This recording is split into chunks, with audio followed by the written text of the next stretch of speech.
74ថ្ងៃ22មីនាបានជួបភក្ត្រាស្រីលើកដំបងអើយ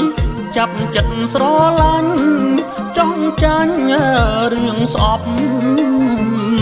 រឿងមិនគួរគប់កន្លងផុតទៅ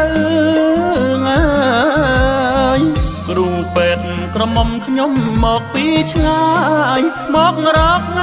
ឆោមឆាយដោះស្រាយបញ្ហាអើយក្រោយបានជួបភក្ត្រនឹកស្ដាយហើយណាមិនគួរមានទេទឹកចិត្តដែលស្អប់ណាយមេតបចាញ់ស្នេហ៍បែរនឹកសោកស្ដាយរករុកឧបាយដើម្បីជួបភក្ត្រចេះភូតកុហកនឹងចេះលួចលាក់នេះហើយរឿងចាក់ជីវិតស្នេហ៍ខ្ញុំណាយពេលចាក់ចេញទៅបានលារូបស្រីបានស្ដាប់សំដីស្រីឆ្លើយពីរោះអើយអារម្មណ៍រីករាយនៅក្នុងគ្រានោះបងសានស្រណោះមិនចង់វិលវិញអើយមេតបចាញ់ស្នេហ៍ពីបាក់ថ្លាថ្លែងធ្លាប់ចាញ់សង្គ្រាមកំភ្លើង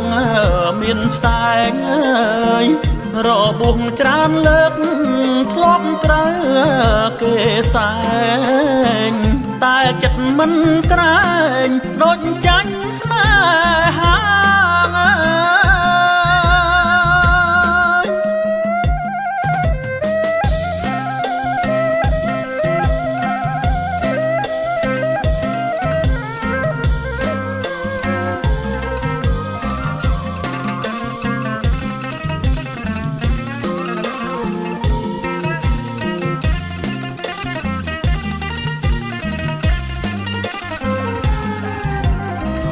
ពេលចាក់ចេញទៅបានលារូបស្រីបានស្ដាប់សំដីស្រីឆ្លើយពីរោះអើយអារម្មណ៍រីករាយនៅក្នុងគ្រានោះបងសានស្រណោះមិនចង់វិលវិញអើយមេតបចាញ់ស្នេហ៍ពីបាក់ថ្លាថ្លែងធ្លាប់ចាញ់សង្គ្រាមកំភ្លើងមានផ្សែងអើយរបួសច្រើនលើក